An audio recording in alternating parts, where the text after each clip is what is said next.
was the office BP and post RDN BP. So there was a lot of discrepancy. There was no record. The office BP can fluctuate. We all know that an ambulatory BP is a much better tool. So now all the trials which are happening are using the ambulatory BP record. Now I must add and I must say that the RDN is an expensive tool and we need not use this, and if we are going to use it we must select our patient well, because it's an expensive tool and it's an invasive therapy. The first and the foremost requirement for applying RDN is that you must do a renal angiogram, because it's very important to ascertain the anatomy of the renal arteries and also look for the accessory vessels. It's mandatory that you ablate also the accessory renal arteries, because there are nerve plexus around the renal arteries. Once you've defined the renal vessels, you go ahead and selectively cannulate the renal artery, which could be either right or the left, and thereafter you pass an O14 wire, and this is how the catheter tracks. So you have 4 electrodes. Now the important thing here is that you are in a position to select or deselect any of these electrodes. So if my catheter has gone deep inside the renal artery and I feel the diameter there is less than 3 millimeters, I can on the generator switch off that particular electrode. So we went ahead, we did multiple ablations in different segments, distal, proximal, and all the segments we ablated, and total about I feel 16 burns were given on the right side. Now as I was telling you, this is a catheter which follows a particular algorithm. You have 4 electrodes, and in this given case example, electrode 1 has been switched off because it was too distal, and we said okay, we don't need this electrode to work. Electrode, sorry, I pressed the wrong button, and electrode 2 and 4 went ahead and delivered the therapy for full 60 seconds, and electrode 3 got switched off in between because of the feedback which came from the system. So what I am trying to tell you is that it's a very smart AI enabled system which works on a feedback which is coming from the vessel in terms of temperature and impedance, adding safety to the procedure. Then we went into the left renal artery. Now recently I came across a debate in TCT portal where it was mentioned whether all cardiologists can do this or you have to train the cardiologist.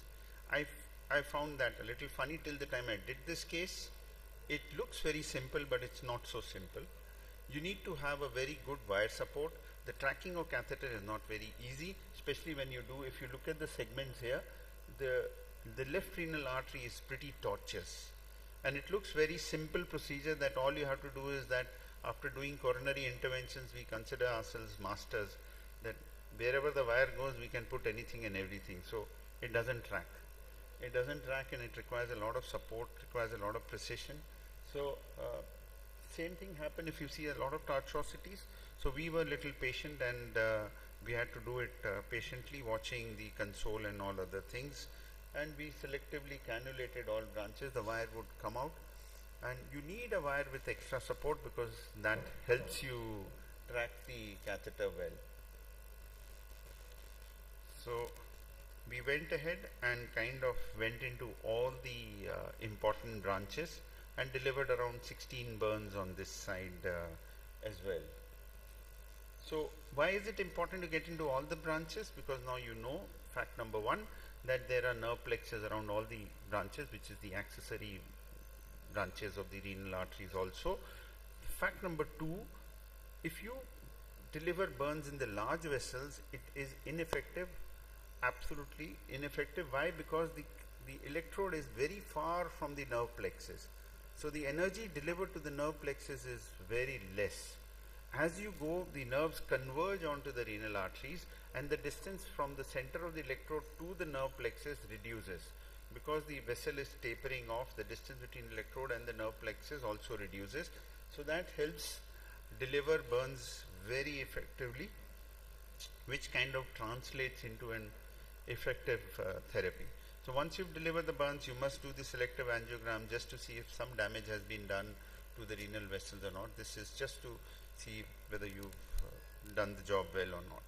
Now, at the end of 2 weeks, the first thing which I got to know from the patient was that she sent a message, "I'm feeling very giddy." We had discharged without changing the major prescription drugs, and as she went home, she started feeling giddy, the blood pressure started dropping, and from 15 milligrams of cilnidipine twice a day, she came down to 5 milligram, bisoprolol in the same dose, isolazine on the same dose, and we had to stop prazosin and Ditor. So there was a considerable fall of blood pressure. Now in the morning someone asked me, does the blood pressure fall immediately after some time? This is slightly unpredictable and there are multiple variables to it, but generally the trials have shown at the end of 2 weeks the therapy becomes more apparent. Well, we've had long-term follow-ups, and this is about 60 odd patients who were followed up from the Simplicity Hypertension 3. The cohort was in Australia. They followed up these patients for blood pressure reduction and for renal functions. Once you're ablating the renal artery, the first thing that comes to your mind is that, am I causing damage to the kidneys or not? So they followed up these patients and noticed that the blood pressure reduction was more or less permanent, and these patients sustained at the end of 9 years the kind of blood pressure reduction which they had. There was absolutely no change in the renal parameters. So this trial, which was published in Hypertension 2023, showed that it is one of the longest follow-up, and there was a sustained fall of blood pressure in patients who had undergone RDN therapy with no change in their renal parameters. Now, so these were the two key messages which came out of this trial, and the reason for that was that when you ablate these nerves, when you demyelinate them through radiofrequency ablation, they just don't regrow. So that stimulus or that pathway has been completely knocked off. So you produce kind of a permanent reduction or a sustained reduction of blood pressure. Now these are a couple of trials. All these trials are kind of showing you that yes, when the therapy is delivered in an optimally selected patient, therapy works. Simplicity global registry has got 3,000 plus patients, and there are patients from the real world situation. They have also gone on to take CKD patients with the GFR above 40, not below 40. Now, why not below 40? Probably because renal failure basically gets you hypertension because of multiple other reasons apart from the sympathetic stimulation. There is water retention, there are some novel inflammatory cytokines available in this milieu which cause elevation of blood pressure. So that subset has not been selected, diabetics, and they've shown response in almost all of them. AFFIRM is enrolling. ESC this in 2022 finally approved RDN as one of the third pillars for management of hypertension, in addition to medicines and lifestyle modification. And they mentioned the same points which I split and enumerated in patient selection. That means a person not controlled on drugs, unwilling to take the medication, or has side effects stemming out of the medication. Well, to conclude my talk, I would say that RDN kind of fulfills the unmet requirement of an additional tool to control the blood pressure. It requires very diligent screening of patients. It does not mean that you have a patient who is just taking drugs, you get him onto the table and ablate. You need to screen for secondary hypertension, you need to have ambulatory BP records, and you also need to have implementation of strict operator training standards. The therapy is pretty safe with the current generation ablator because it got a automatic feedback based on temperature and impedance, so that you're not going to burn a segment of the renal artery, thereby producing renal thrombosis or other ill effects. It definitely is a tool which produces long-term blood pressure control and keeps your blood pressure in target. And but I personally strongly feel that it should be reserved for patients who have difficult to control blood pressure, or what we call as refractory hypertension. Thank you so much for your patient hearing.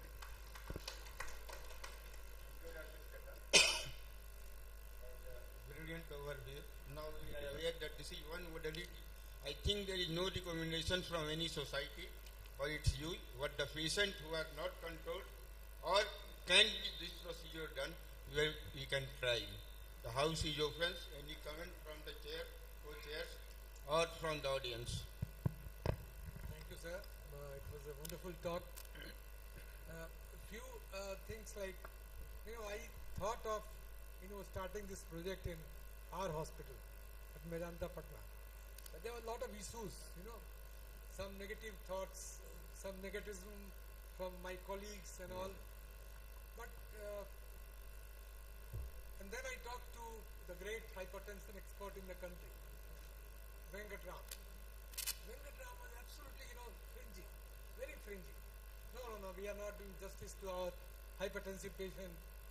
First, we must justify and do justice to our hypertensive patient as far as control is concerned, lifestyle, drugs, diet, salt and this and that. So, I know she was not very, very happy. So, can you tell me why people have not adopted this science? Because, So, I mean, when I told you that renal denervation has been around for quite some time. What was started surgically, then there was a phase they went into alcohol ablation. CT guided alcohol injections were given in the renal arteriolar levels.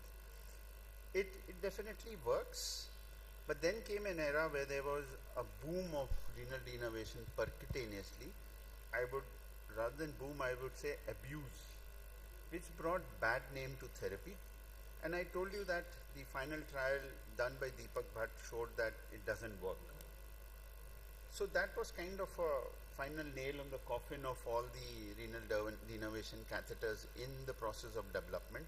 And I am personally aware of at least 10 companies who approached me with these catheters. So post that, till the time we had follow-up of these patients, but one particular company continued to work, which was Medtronic.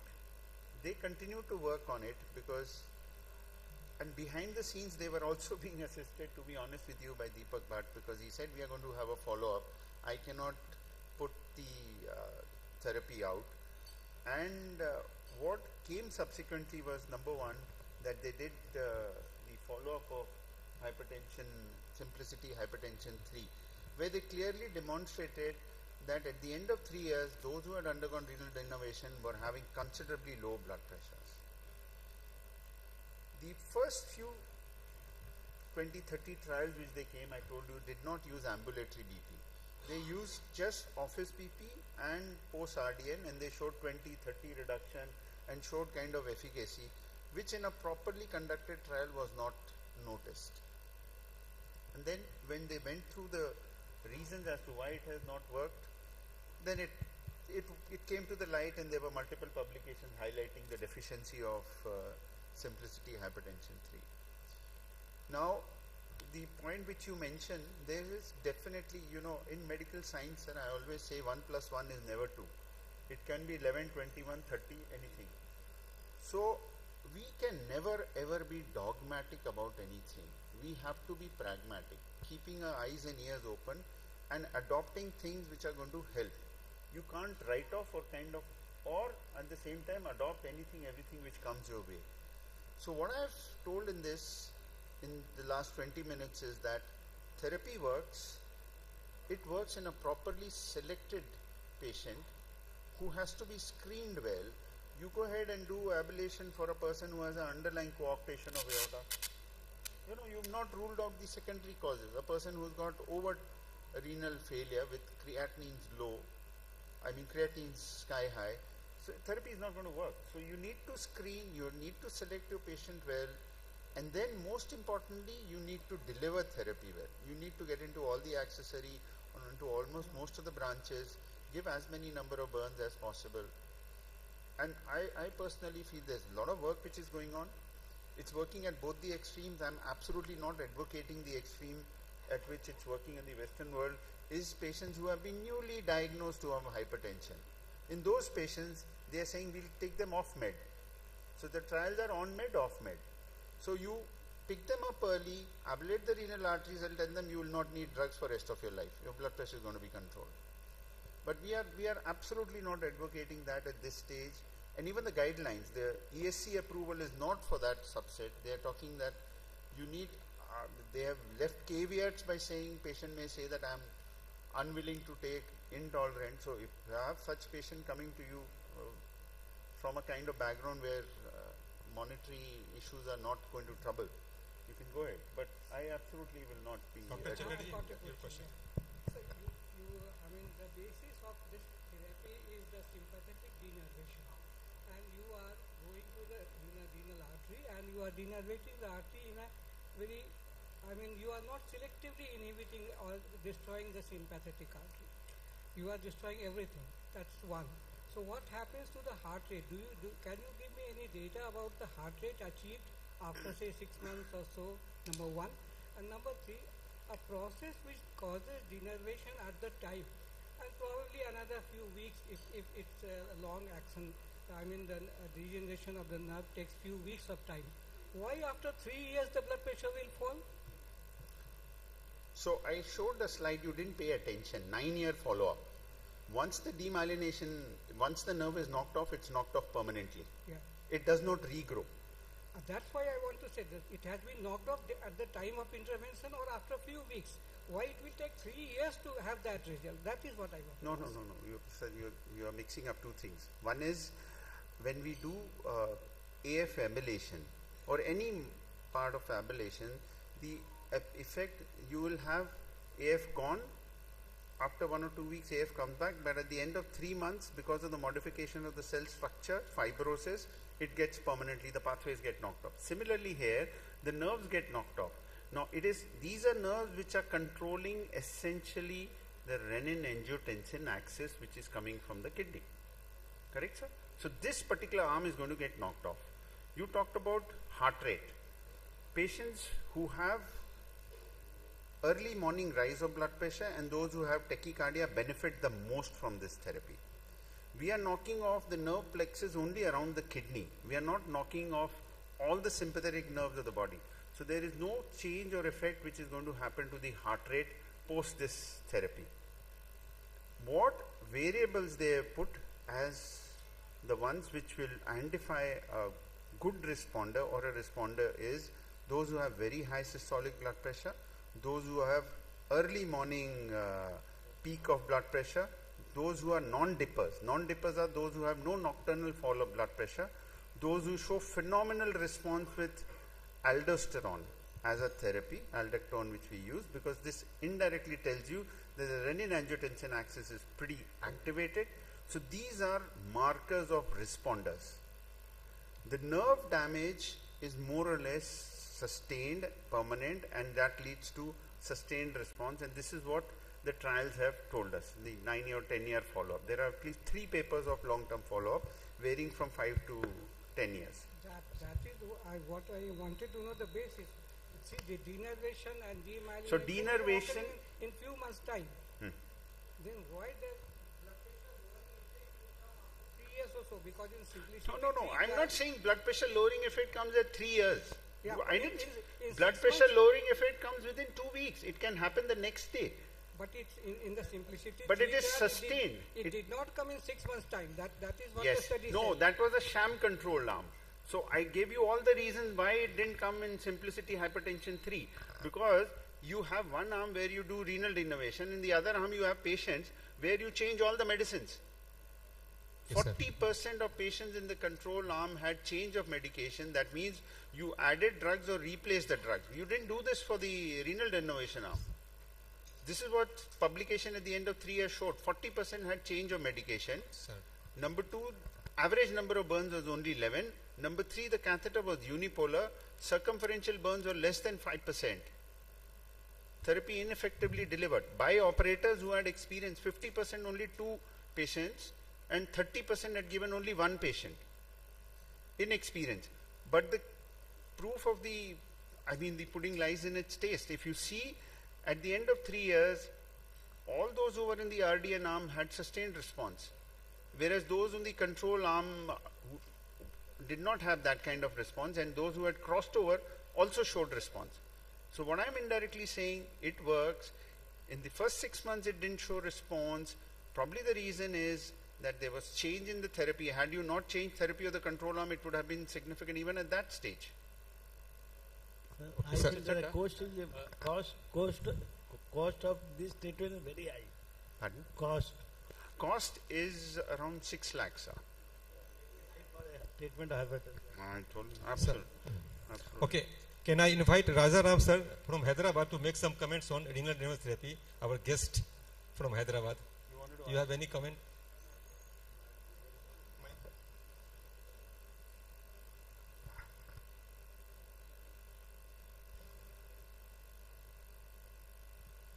Definitely it is an upcoming modality of the treatment, but since the results are mixed, previously also there is a, as sir already delineated all the reasons for the failure of the study, in fact. So there is a lot of debate, there is a hope is there, definitely, because that is one of the mechanisms. See, hypertension has got many mechanisms, out of that RAS is the main important one. Knocking out one mechanism may not be effective, that is also we have to think. Various mechanisms, I think other mechanisms are also acting. So we are knocking out that sympathetic nervous system mechanism. Hope, as told, that experience increases in the ablation of the nervous system, or better catheters may be directly delivering the ablation therapy to the nerves and all those things. We may have some hope in this. In technology, we may not, we should not, in fact, take out completely. That is what my opinion is. Thank you. Dr. Anupam, only last two questions. Anupam and Dr.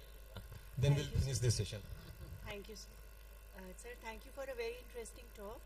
But in the very initial results of the Simplicity 1, some concerns were raised about renal artery stenosis development after the treatment given. So, do you think with the recent introduction of safety measures in the new system, those concerns are not anymore there? Yeah, I highlighted that the current system is AI enabled. So you have a tremendous control over the temperature and impedance. So moment it reaches above, the electrode will automatically switch off. That is one. Two, in the first system, it was a flex catheter. You have to go in, flex and rotate and do. Now here you don't do anything. You just push the catheter inside and you pull back the wire a little so it takes the shape of the vessel. Correct? And electrodes come in contact. There what we were doing was that we were flexing, we were rotating. I don't know whether you were dissecting inside, because minor dissections might not be seen. So the chances of damage, and since you have no feedback, the burns were given till the time patient shouted that it's paining. So you would say, okay, stop now. Because there was absolutely no feedback which you were getting. And in especially tortuous vessels, you had to rotate, whether you are making contact, proper contact or not. So there were a lot of deficiency in that. The trials itself, as I told you, they showed the therapy is working because they showed that office blood pressure 160 and post renal denervation the blood pressure has become 130. But that's not considered to be right, because I mean this has been the Achilles heel of hypertension trials. Proper record of blood pressure. That's why now most of the trials will come with ambulatory BP. If you have to select a patient and you have to follow up a patient, it has to be ABPM. The present study doesn't show any renal artery thrombosis or damage secondary to the catheter, and I think this therapy is, I would still say, in the initial stages, but all the negativism which came with Simplicity Hypertension 3 has been removed with proper analysis of the data and follow-up of these patients. Moving forwards, there is one more device which is coming for renal denervation, which makes it even simpler. It's a balloon with electrodes. You have to just go in and inflate that balloon. It's like an IVL balloon, so it will deliver radio frequency ablation at multi-sites. So there are two major companies which are playing in this sector, but therapy will see the light of the day. I'm reasonably sure in times to come, therapy is going to benefit more patients. But bottom line still remains, you have to properly select your patients. You can't just apply to anyone and everyone. So there's only two things, practical thing. This is now established mode of treatment for hypertension, as the US FDA has approved this therapy in September 23. What is the success rate? And the patient always asks, one day I will stop all medicine, sir. What is your comment? So, on your point of US FDA terminating, that was based on Simplicity Hypertension 3. FDA approval comes only after you've seen or used a particular therapy in requisite number of patients with a certain follow-up. ESC has already approved the therapy, and it's in 2B in the American guidelines. We are just waiting for more numbers to build up when the approval will come. One thing, So, Dr. Chadda, I would like to add. Dr. Yakwedi, there is consensus statement, there is no recommendation, and after the procedure, no drug will be taken off. Be sure. It is one field effect, 5 or 7 millimeter of mercury of reduction of blood pressure. And there is one consensus statement where 10 recommendations are there. It is a safe procedure, can be used in properly selected patient, as Dr. Chadda has said, but all the drug value is done, this type of message is not there. Thank you. Thank you. drugs cannot be withdrawn. Thank you, Dr. Chadda, for the nice talk and the good discussion from the audience. Thank you.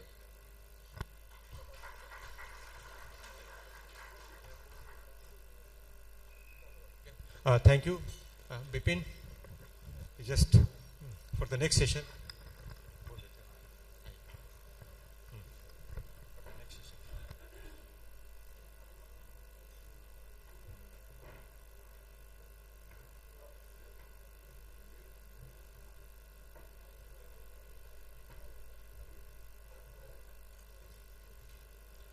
The next CME is on ECG Masterclass, the troubleshooting EGMs, and the speaker is our master faculty, Dr. Dilip Kumar from Kolkata, and the chairpersons for this session are Professor U.C. Samal sir,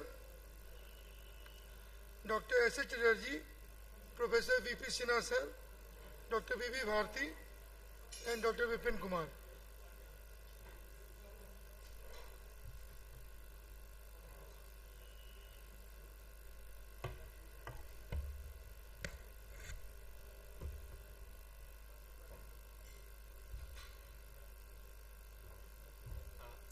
Just want to welcome our President-elect National CSI, Professor Dr. Sanjay Tyagi sir.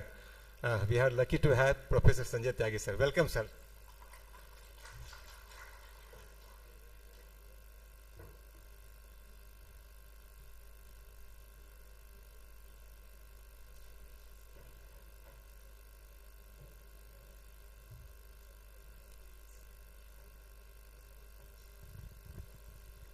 So I invite Dr. Dilip sir.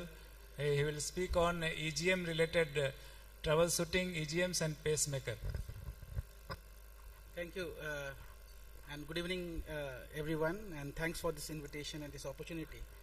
So I was asked by Dr. Vishnu to talk on troubleshoot EGMs and pacemakers. So we see everyone here we do pacemakers, and sometimes the patient comes to us with some of the problems, and there can be easily solved. Sometimes there is no problem at all, and we feel that something has gone wrong in the pacemakers. So we'll just go through that.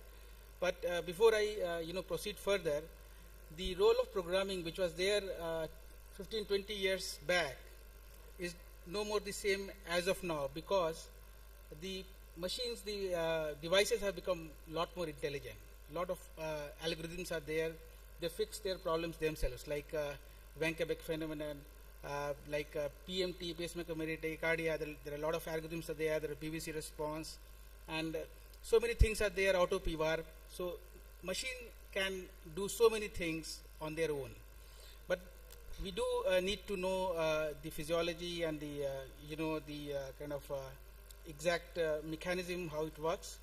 So if we have to do an effective troubleshooting, we need to know exactly for which indication the pacemaker was given, and exactly which parameter was, which way the device was kind of programmed, and whether there was additional programming done or not. And finally, we have to take the patient's history into account, what is happening to the patient, whether the patient is having problem during particular, work he is doing while doing his, hand movements, he is getting something, he is getting up from the supine position, he is getting some problem. So entire history is very important. Patient's records are very important, which machine, which device was given, which model, how it was programmed. And then how we troubleshoot. We can troubleshoot just by observation, or by we seeing the pseudo malfunction. There is electrolyte imbalance, there is a hyperkalemia, the device may not function. So we have to treat the potassium. Sometimes exposure to interference, like EMIs happen, and then the patient develops some symptoms. So if you tell them to avoid that exposure, the patients will be fine. And then we can reprogram if there is any problem. Reposition the lead if there is a lead dislodgement, and replace the lead or battery if there are indications. So let me begin with some cases. And this was a 59-year-old gentleman. He had a coronary artery disease with ejection fraction of 20%. A dual chamber ICD was given due to sinus node dysfunction and VT. So when we look at the EGMs, when we take the device interrogation, we get an atrial EGM, and we get a ventricular EGM, and then there are marker channel. So marker channel will annotate the kind of signals which we are getting. So these are signals, these are not annotated on the atrial EGMs or ventricular EGMs, but these are annotated on the marker channels. And there are also near field signals, and there are far field signals which we are all aware of. So we can well appreciate here that there are a lot of more than what we see on ECG, the P waves. The atrial EGMs are showing more deflections. So it may not be a right kind of sensing the atrial lead is doing. So there is over sensing happening on the atrial lead, and ventricle EGMs are good.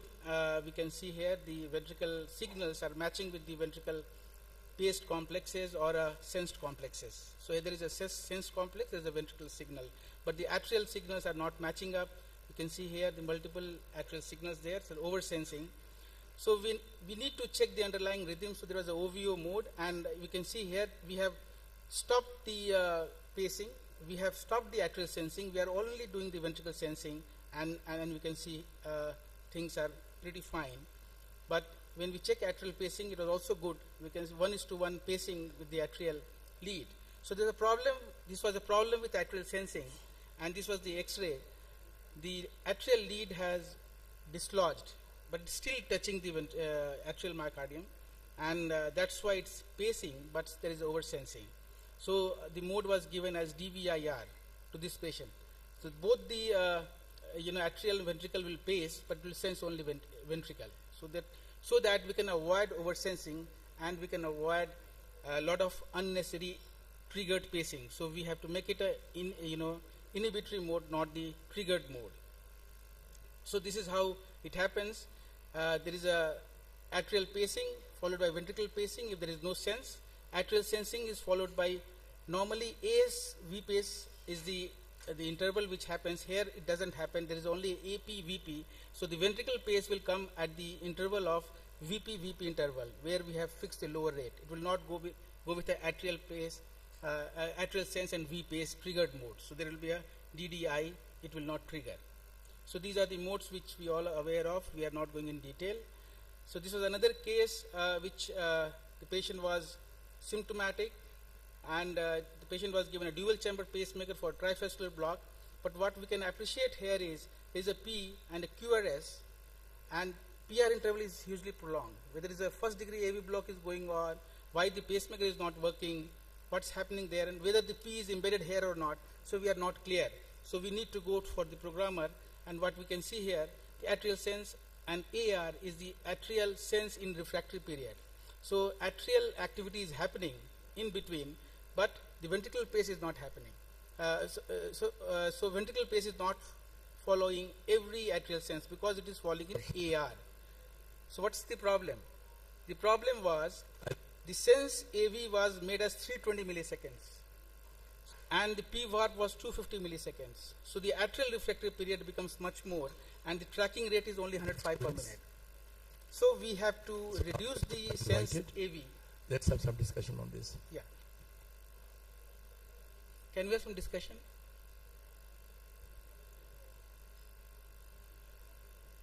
So, so this was a kind of a sense AV was little prolonged, and it was programmed at 320 millisecond, and the upper tracking rate was allowed only 100.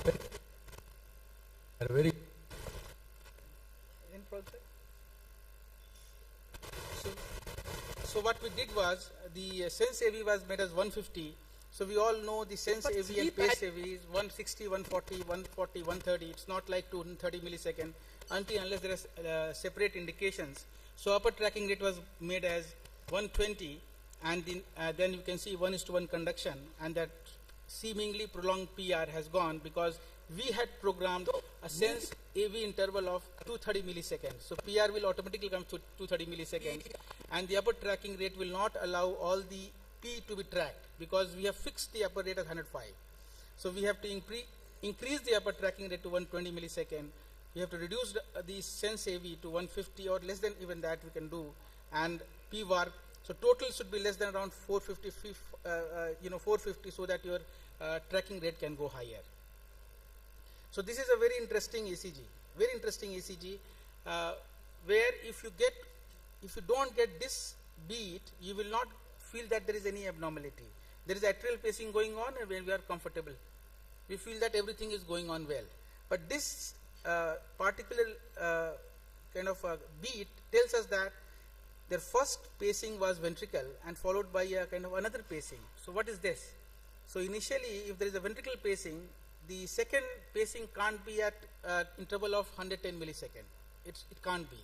So we can go intracardiac, we can see what is happening, and what we see here is, see, this is the atrial pacing which is giving rise to ventricle complexes.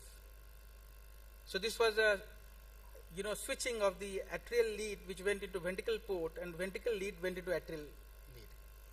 And as long as the patient is in sinus arrest, the atrial lead which is there in ventricle will sense that nothing is happening, it will keep on pacing, and you will get no problem. So patient will be getting paced, but as long as AV block happens, the patient will have syncopal episodes. So, and this is the trump card and the beat which tells and alarms you that there is a complex, ventricle complex, followed by a spike which is atrial. So there can be VA, it can be sensed, but can't be paced again. There can be vertical safety pacing, but it comes after a intrinsic kind of ectopic beat. But there can't be a pacing followed by another pacing. It can come only when there is a switching of the atrial ventricle channels of the leads has happened. So after re-switching the leads, everything was fine and patient was doing well. This was a 57-year-old male who had conventional pacemaker implanted 3 years ago, and what we find here, we find only ventricle pacing here. We don't see atrial. So probably atria is oversensing. That's why atria is keeping silent. And what happens to this ventricle pacing? Is it normal? Absolutely not, because the complexes are of RV morphology, predominantly upright or even upright to V2 to V6. So it can't be right ventricular pacing. So even if you get something right bundle branch morphology in V1 and upright to V1 to V6, it should alarm everyone that you have done, something has gone wrong there, and probably either we have gone to pericardium or our lead is not in the proper right ventricle. So where it could be, it is in this patient, the lead is in middle cardiac vein. So in middle cardiac vein, because middle cardiac vein is down, so 2-3 we will get a negative complex. Had it been upper, like posterolateral vein, 2-3 should have been up, because we are pacing from up. So it is from down middle cardiac vein, so 2-3 is down, and V1 RBB and V1 to V6 upright. So this was a middle cardiac vein placement of lead, which many times we get confused. We place lead in middle cardiac, we feel that we are going in right ventricle. So whenever we are doing AP projection, lead positioning of right ventricle, many times it goes in sinus, coronary sinus, which is hugely dilated, and middle cardiac vein, which huge middle cardiac vein, you go and fix there, and you see there is RBB pacing. And many times the patient is okay on that. There's just a chance finding that you have got an ECG which is RBB, this kind of complex, and you feel that is a middle cardiac when the patient is getting paced. Although sometimes the threshold problem can happen, but many times it may not happen, and patient may do well altogether. So it depends on the threshold. If it is pacing well, we can leave it there. So if it is a lateral cardiac, what will happen? The 2-3 will be up, and the V1 to V6 will be something like similar to middle cardiac vein placement. And this is when we interrogate a device, we get these kind of parameters. One is device and lead parameters. So there is a fast path summary from St. Jude, and there is a kind of summary also from Medtronic. They will give you a report in one page only. This is a one-page report where they will give you a battery longevity, they will give you a capture threshold measurements, they will give you a sensing parameters, and they will also give you which parameter the patient mode, the pacing mode is, and what are the whether there was an alert or not. So this is all one single page. They give device and lead parameters, and then you want to go further in, you have to click on diagnostics and episode summary, and this is how it comes, how much time. In Medtronic it comes as a histogram, and here it comes as diagnostic and episode summary in St. Jude, and it tells us that how much was the atrial pacing, how much was the atrial sense, how much was the ventricle pacing, how much the ventricle sense, how many were the high atrial rates, how many were the mode switches, and how much were the ATAF burdens. And if there was a high ventricular rate, what were the alerts? So this case shows 5 high ventricular alerts. So high ventricular alerts are always alarming. Why one should have a high ventricular alert? Why the patient has a 180 heart rate, whether it is a ventricular tachycardia or not. High atrial alerts, it's absolutely okay. There can be a mode switch, the patient will be fine. But high ventricular alert, we need to go inside and see exactly what is happening here. So high ventricular alert, these are important to see. We need to go in and we need to see what is happening there, whether the complexes were broadened, what is happening, how is the ventricle and atrial correlation. And when we went inside, we saw that atrial and ventricle, they are doing fine. Only the marker channel is not annotating here. The atrial, although the atrial is getting sensed, the marker channel is not annotating. So this is a normal sinus tachycardia. We can see the atrial EGM, there is sensing, and ventricle sensing. So it's not a ventricle tachycardia, it's a sinus tachycardia. Only the marker channel could not appreciate the atrial sense here. So it has given a high ventricular rate on diagnosis, and it was absolutely okay, and patient can be given beta blockers and patient will be fine. So this is again, we can go ahead with, we can skip this. This is a VDD pacing mode. We all are aware about VDD mode. So there will be A sense and V pace, and the lower heart rate can be seen sometimes less than 60 to 50 also, because the in VDD the V and V interval, if there is no A sense, it will be adding on the sense AV interval. So the hysteresis adding on the sense AV interval of maybe 160 milliseconds, there can be a gap of more than larger than what we see in normal DDD mode, and there can be a high rate which can be reflecting on histograms, can be even around 50 or lesser than that, although you have fixed the ventricular lower rate of 70. So I will be finishing in next 3-4 minutes. So this was another case. Diagnosis of patient can be made easily if we go through the EGMs. Here we see the patient is complaining of palpitation after dual chamber pacemaker, and we can see here a very pacing complexes, and this is this beat can tell us some diagnosis. There is a P and a QRS, and then again the pacing, the broad QRS pacing starts, and it is getting incessant. And once you put a magnet here, it is broken. So this is nothing but pacemaker mediated tachycardia, and it happens because VA is happening, the ventricle pacing which is happening, this is going in atria which is getting sensed, and atrial sense, ventricle pace physiology is getting triggered. So you can increase the PVARP in this patient, put that VA into a refractory mode, refractory time interval, then there will be no atrial sense ventricle pace can happen. So you can increase PVR manually, or all normal devices as of now, both the Medtronic and Abbott and Boston, they have auto PVAR. If they sense these kind of things happening more than 10 consecutive cycles, they change their PVAR, and automatically the tachycardia, PMT, gets broken. So, and if you put a manual magnet, again this is broken because you are sensing, stop sensing. So A sense, V pacing lot happen. Final 1 or 2 cases I will show here. So pacemaker merit tachycardia is a fancy question asked in all electrophysiological examinations. So I happened to qualify for CCDS, and probably I was third in India to qualify CCDS. There were 10 questions moving around PMTs. But today it's not of much significance for us. This is a case where a 68-year-old male landed with CRTD 6 months back, complains of discomfort for past some days, aggravated pain during threshold attack, threshold check, and we can see here there is some sensing which is not correct. You can see here in the ventricle channel there is sensing happening which is not normal. So these are oversensing happening, and whether this is a diaphragmatic potential, whether this is a EMI, whether it is a lead fracture, we need to know.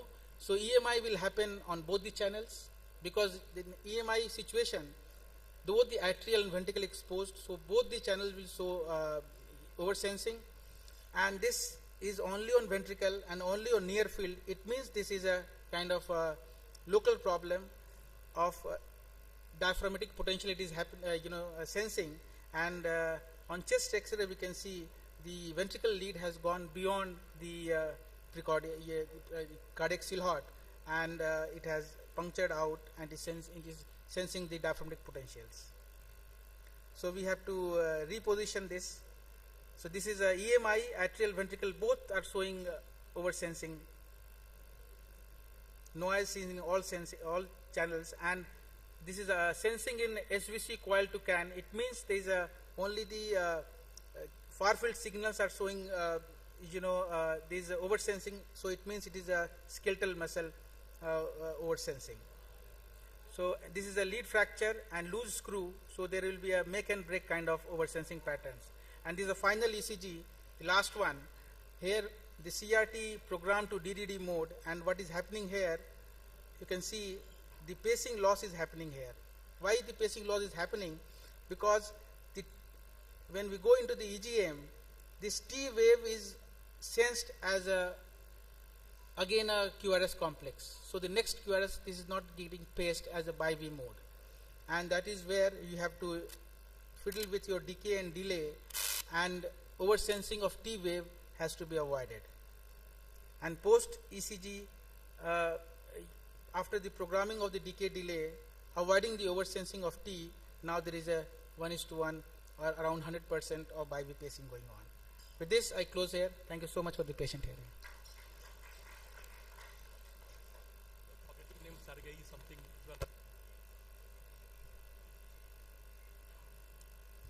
Thank you, Dr. Dilip.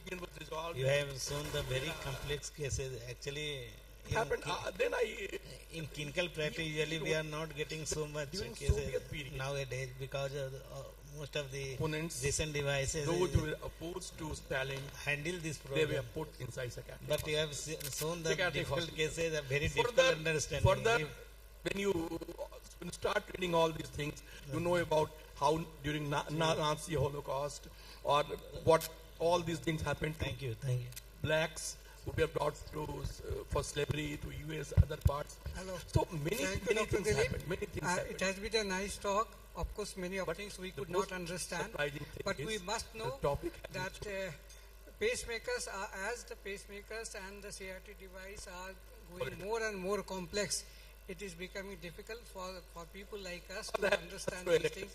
But those who are doing it, they must know the EGMs, and they must understand how the pacemaker functions. I'll give you only one example. When start talking about leadership, start reading leadership.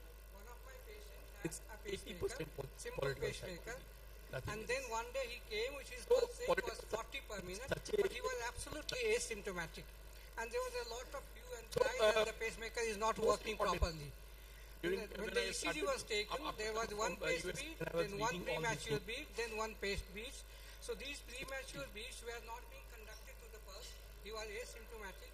The moment we give Publish a little bit of journal. Jalocard and They publish a journal, political psychology, and so obviously when the patient is asymptomatic, even if the ECG shows certain changes, we don't have to be very alarmed, and we must concern the people who can understand these EGMs. Thank you very much. Psychology, cognitive psychology, clinical psychology, anthropology. Thank you, sir. With this, we close this session. Yes. Journalism, economics, all things, almost all disciplines. Yeah. Are we talking about this psychology?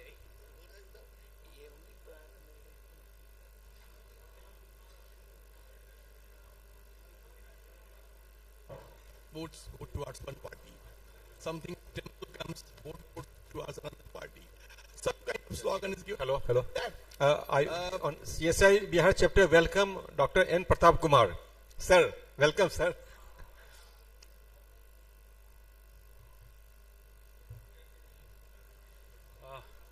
Good evening, everybody. On the behalf of BIC 2024, this is our second intervention conference in Patna. So I must say thank to Professor Dr. Sanjay Tyagi sir, the President-elect CSI national level. I must say thank to Dr. D.S. Chadha sir, Dr. Dilip Kumar, Dr. Rajaram, and I must say thank to all the faculty, all the delegates, Dr. B.P. Singh sir, Dr. Arvind Kumar sir, Dr. Bipin Kumar, Dr. Ravi Vishnu Prasad for organizing this. I must say thank all the pharma people, all the industry people for helping us. So dinner is ready, sir. So please come for the dinner.